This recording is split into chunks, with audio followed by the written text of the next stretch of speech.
Good evening, viewers, and welcome to this edition of NTV Sports Page. It's Thursday, 17th June, and I'm Curtis Morton. In our headlines, Heather Knight out for 95 versus India women, and in our feature for this evening, El Salvador beats SKN Sugar Boys the second time around. We'll take this break, and I'll be right back. Hi, I'm Allie Jordan Gilbert, and I am encouraging everyone to join me as I participate in the National Weight Loss Campaign. Boy!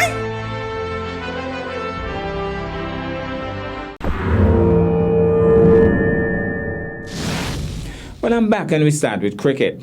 It would have been lovely, was Heather Knight's summation as she ruled, falling 5 runs short of a century in her 100th match as England captain. But even still, there was much to love about the opening day of the Test match at Bristol.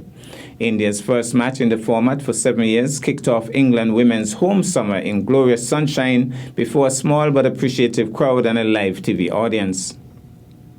And it was Test cricket with twists and turns that left the match poised intriguingly at the close of day one, with India having forced their way back into the contest after an excellent start by the home team's top 4.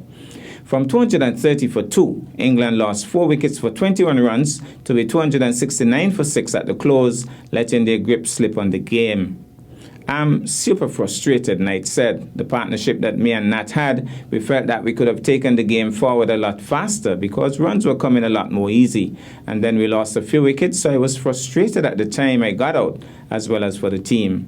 Summarized score at the end of day one: England women 269 for 6, Knight 95, Beaumont 66, Rayner 3 for 77, Sharma 2 for 50, and Vastreka 1 for 43.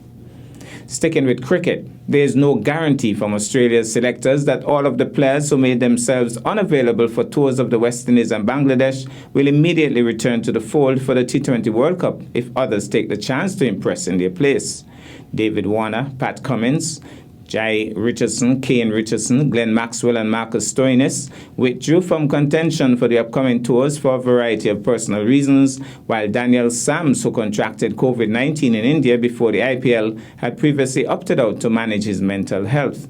Trevor Holmes, the national selector, reiterated that individual player circumstances were understood and respected at a time where international cricket requires bubbles and quarantine, but admitted it was frustrating not to be able to have a full squad together with the World Cup 4 months away. "We are obviously disappointed that they made themselves unavailable, but we totally understand and respect their decision," Holmes said. In saying that, we also see it as a good opportunity for others who have been included to push their case for inclusion in the T20 World Cup squad. I also see it as a good test of our depth. If a player wishes to make himself unavailable, that's his prerogative to do so. We can't force them to go on a tour, but what we can say is they're giving someone else an opportunity. We'll take this break, and I'll be back with our feature for this evening.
Well, I'm back, and tonight football is in the spotlight. St. Kitts and Nevis ended its World Cup qualifying campaign with a 2-0 loss to El Salvador.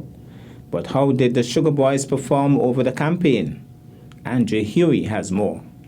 St. Kitts and Nevis ended its 2022 Qatar World Cup qualifying campaign with a 2-0 defeat away to El Salvador on Tuesday night. The Sugar Boys would have lost the home and away series 6-0 on aggregate, having lost the home game on Saturday 4-0. Despite the defeat, the Sugar Boys delivered what some pundits would rate a good run in the competition, being one of 3 Caribbean sides to reach close to the octagonal stage of CONCACAF World Cup qualifying. Football commentator and pundit Al Edwards assessed the World Cup qualifying campaign of the Sugar Boys. It's not the first time that St. Kitts and Nevis has given Trinidad and some of the bigger countries trouble. We've been knocking on the doors for quite a while. At one time, it was Trinidad playing against St. Kitts. It's 5-0 to Trinidad. That is not the case now, as you can see from results before.